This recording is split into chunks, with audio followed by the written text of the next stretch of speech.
Hello, welcome to Lazada Insider, featuring knowledge that makes a difference. We share trusted insights, forward-looking perspectives, and exclusive expert interviews to keep you ahead of the curve. Hello, everyone. Welcome to Lazada Insider Data and Analytics Series. I'm your host, Katrina, Senior Manager from Lazada Group Strategy. Today, joining us, we have Bjoern from GfK, who is the gfknewron Sales Expert Leader in APAC. He comes with more than 20 years of experience in market research and analytics. And today, we're going to discuss about predictive analytics. So Bjoern, first of all, it's really great to have you on Lazada Insider, and I can't wait to discuss with you on today's topic because business nowadays are really under a lot of pressure to improve their decision making and faster, which can be especially challenging given the pace of change in recent years. But before that, I'm sure our audience would like to know more about you, and if you could introduce a bit more about gfknewron, that would be very good. Thank you so much, Katrina, and thanks so much for having me this morning. See, I am at the moment at the helm of launching GfK's gfknewron platform in APAC. This is an always-on platform that allows retailers, brands to make more data-centric decisions and ultimately enable the teams to be more action, more connected insights and collaborate effectively. That's what you need to act to speed and ignite profitable growth. And I think that's probably what you introduced the session with. How do we leverage analytics so that we navigate better, easier through these times of constant change? Well, GfK is a trusted data and analytics partner for many years for brands and retailers, mostly in the technical consumer goods space. So what we're doing in GfK is to use combinations of data, knowledge, analytics. And in the recent years, we have radically reinvented GfK. So we moved from being a very traditional market research company to becoming a provider of tailor-made AI-powered intelligence platforms. And that's what we call gfknewron. You have been certainly advising many businesses for years. So based on your observations and experiences, if we compare the recent 2 years versus before the pandemic, how do you see the role of data and analytics actually changed in business decision making? See, maybe I introduce a new acronym. Let's call this acronym VUCA. And VUCA stands for volatility, uncertainty, complexity, and ambiguity. And so if we take these 4 points and see how the role of analytics and data has changed, then volatility is probably the aspect of everything happening so incredibly quickly. So what you need is data and analytics to be available equally quickly, if not faster, so that you can change and adapt your plans. So ideally, we talk about near real-time, constant updates so that you're always on top of the latest market developments. The other thing is that it's becoming more uncertain. So every time you think you've understood how the market is going to move, like something new happens that you haven't observed in the past. So I think this calls for more foresight and forecasting. You will never bring uncertainty to zero, but you want to reduce the level of uncertainty. And ultimately, this is a bit going beyond to describe what happened in the past to being able to predict what's going to happen in the future. And then with complexity, it's asking for simplification. See, there's no shortage of data, no shortage of information available. The question is, how do you interpret this and how do you extract the right signals from all that noise in front of you? If you're able to do this, then you can prepare the best possible decisions in times of volatility, uncertainty, and complexity. And last but not least, there is a fair amount of ambiguity in the market. And this is very often connected to understanding the quality of the data. So how good is the information that you have available at the moment? And if you look at the heightened awareness of consumer privacy, also, is it legal? Is it okay for use, that data? So for data analytics, it often means that you need to be way more transparent on where your data comes from, what you're using it for, and what the analytical tools and algorithms actually do. No one wants to have a black box. So I think these 2 points, volatility, uncertainty, and then the next two, complexity and ambiguity, are probably describing what has changed in the last 2 years. All of these that you described just now actually really calls for powerful and insights based on accurate data, not only on what has happened, like what you mentioned, but also a confident assessment of what will happen into the future. And that leads to our discussion today, the core discussion on predictive analytics. So let's dive more into it. What is predictive analytics exactly? Well, let's maybe start with a mini definition of analytics first. So I think maybe we can describe it as a systematic process of computationally analyzing data. And what analytics should do is to help you discovering, interpreting, and visualizing data. Actually, not just the data, but the patterns in that data. But enough maybe of this very theoretical definition. What I often do is I differentiate three main areas of analytics. So one we can maybe call descriptive. And what descriptive analytics does is to analyze what happened in the past. So your trends, what kind of product category has been always in high demand and continues to grow? Or do you see prices rising? And obviously very regular patterns like seasonality, sales events, those kinds of phenomena. So if you do descriptive analytics, you always do this when you have your sales and revenue reporting. Or if you go into your social media, into your click analytics, if you analyze the sales amount that you have in a promotion from one promotional peak to the other. All of this is already descriptive analytics. Predictive means to use a bit more powerful computational help. So what we might call statistical modeling or even machine learning, when we try to predict more what will be the future outcome if these trends persist. What will be the future outcome if I change a bit my marketing and my sales activation? So what you're trying to do is you're trying to make predictions based on a cause and effect analysis. And you want to avoid that this is just gut feeling. You use statistics, you use machine learning to prove it. There's even an extension to predictive analytics. You call this prescriptive analytics, when we are trying to build more like scenarios. And say, see, the world is a little uncertain. So if it moves into this direction, that is an outcome. If it's moving into that direction, that is an outcome. And then you have even more use of mathematics, computer science to enable this. In this way, that if business they can actually play around with different scenarios by maybe entering different inputs, right? Then they see what is the outcome so that they can make more confident decisions. You mentioned three types of analytics. If we talk about predictive analytics specifically, in terms of applications, what kind of key business issues that it can best address? See, in my line of work, I most often come across using it in sales and promotion management or media and marketing management.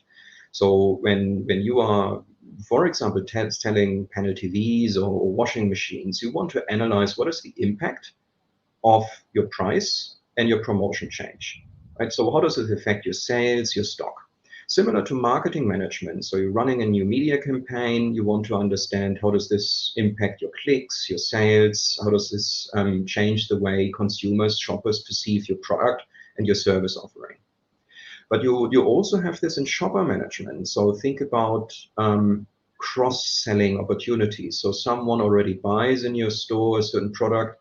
How can you entice them to buy another in your store as well? How do you can predict churn, so consumers who are always with you, and how do you prevent them from moving to a different store? And you even have it in payment analytics, when you try to predict payment defaults, or if you want to avoid fraud, and you are going into fraud detection schemes.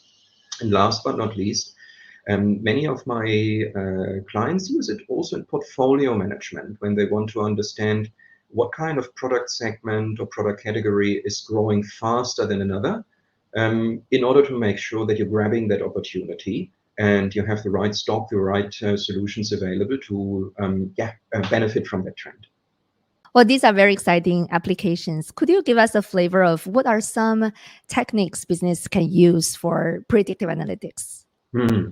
So the sky is really the limit here, but I sometimes recommend partners to start basically with investing time in reporting, so more in the descriptive space, so that you really make sure that you know what happened and that you also trust that data, that it's stable. And the next thing that makes probably sense is to spend a bit of time on building hypothesis. So what do you actually expect when you run a promotion campaign, when you run, for example, a price discount? What is the desired outcome and what is an expected outcome? Then you can start investing a bit into the math, into the computational element. And very often, a simple A/B test can already help. A/B tests are basically you say, what happened in the past when you did something? What happens now when you're not doing that? Or you're exposing just a certain group of your consumers to a campaign, and the other group is not exposed to this. So what is the difference? So analyze what happens in the past with your sales when you, for example, drop the price, and then you adjust and say what happens if you do it a bit more aggressively, a bit less aggressively. And what's super important is to document these findings and also document the environment in which you tested it. That gives you, I think, very good insights already on what mechanics work, what mechanics might not work. And if you want to do this a bit more regularly, invest time in tools that help you mining the data. I mean, we all probably sit in front of Excel every single day of our life.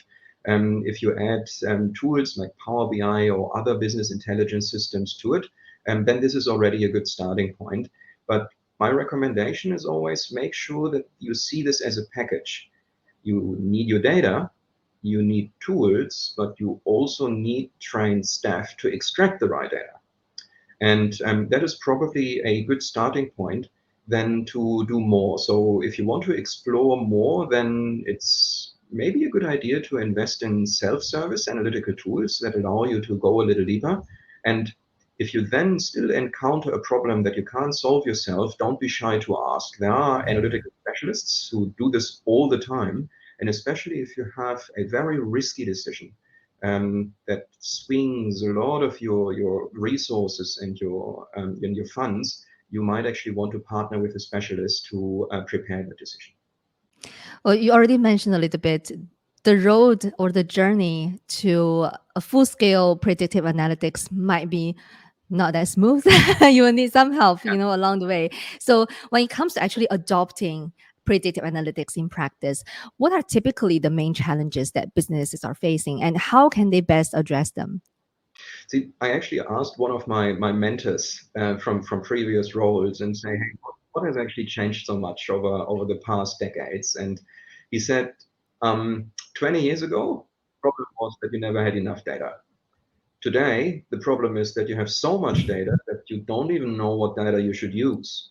And that's, I think, translating a bit into the key challenges. The first one is obviously sheer data overload.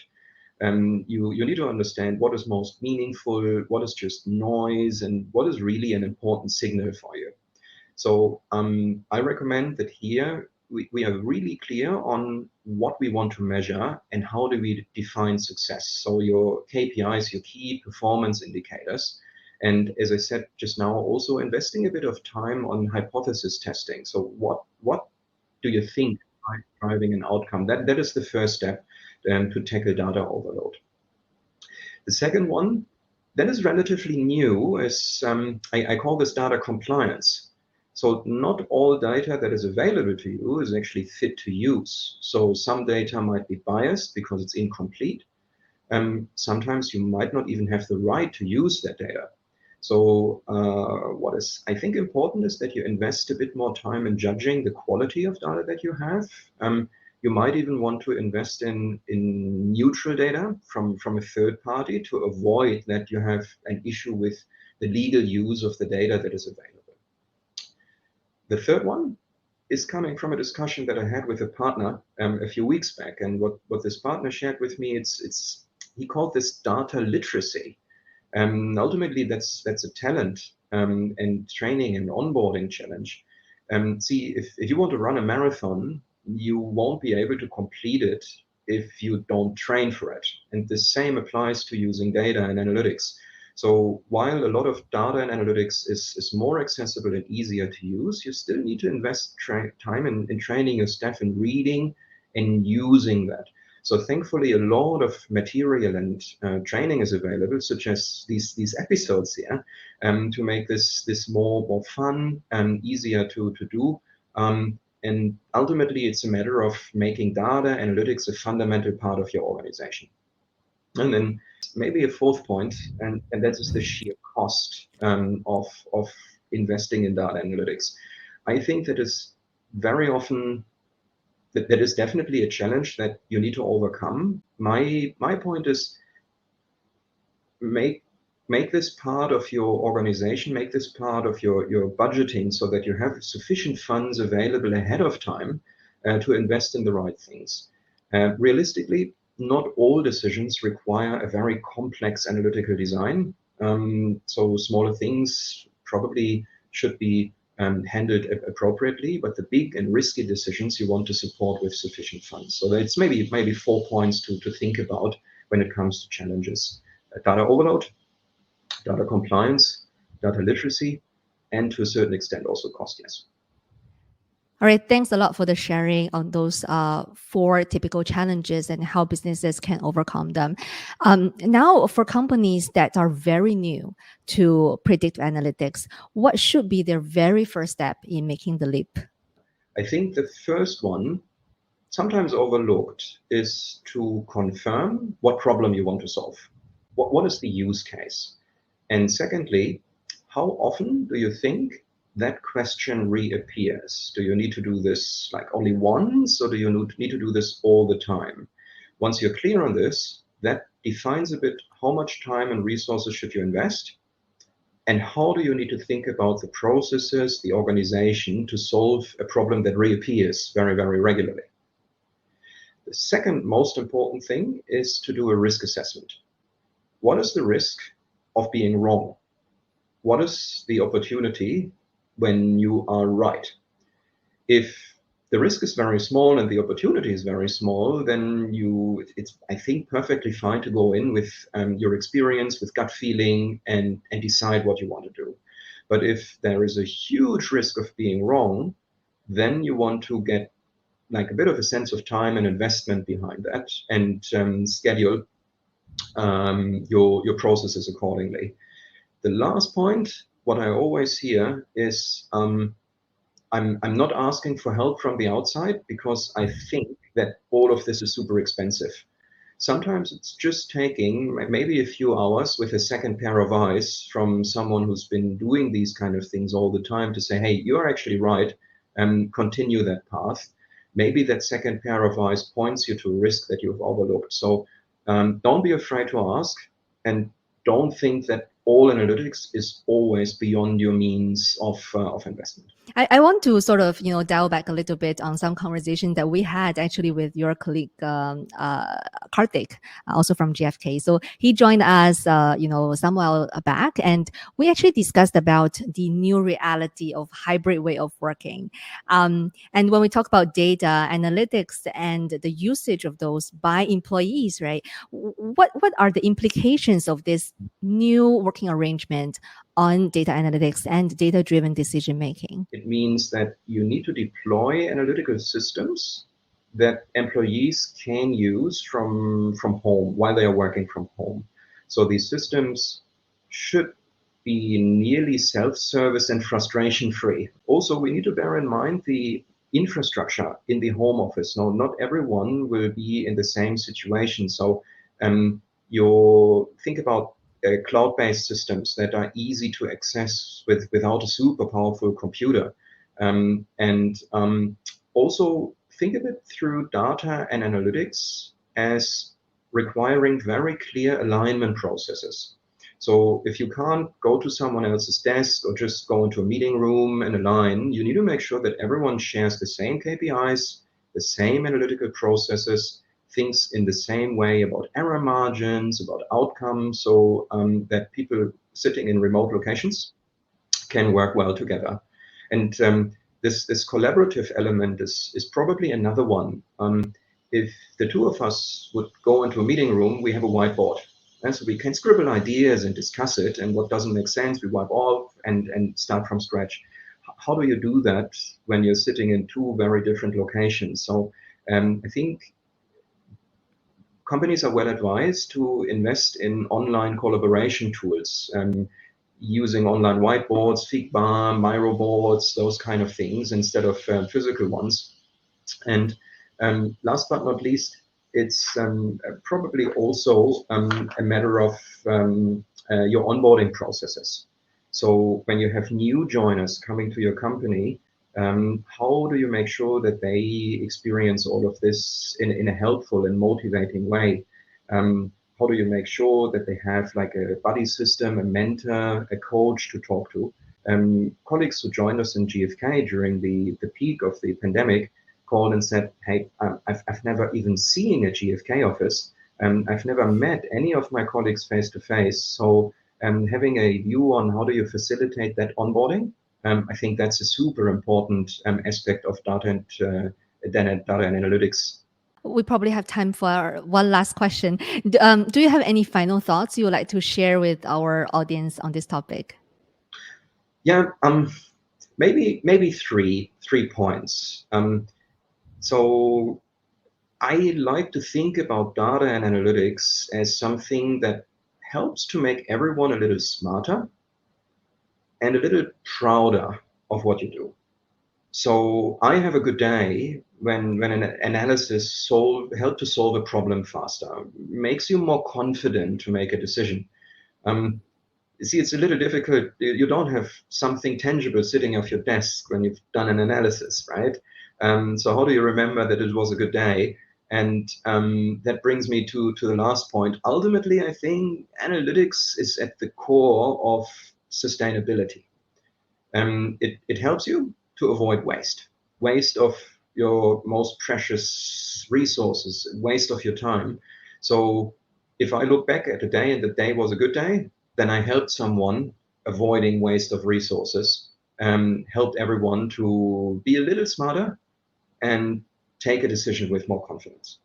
Thank you very much, Bjoern, for the discussion today. I think in today's business environment, I would say disruption is the only constant. And what you shared in terms of how predictive analytics could be a very powerful tool to help businesses make strategic decisions faster with more confidence, in order to keep disrupting and avoid being disrupted. So I'm sure our audience today are very inspired by what you share with us today. So again, thank you so much for joining us. Thanks, Katrina. It's been a pleasure being here today. Thanks a lot. This is Lazada Insider. We hope you enjoyed this episode. Make sure you click follow and subscribe so you don't miss our latest insights and expert interviews. Thanks again for joining us. Until next time, take care.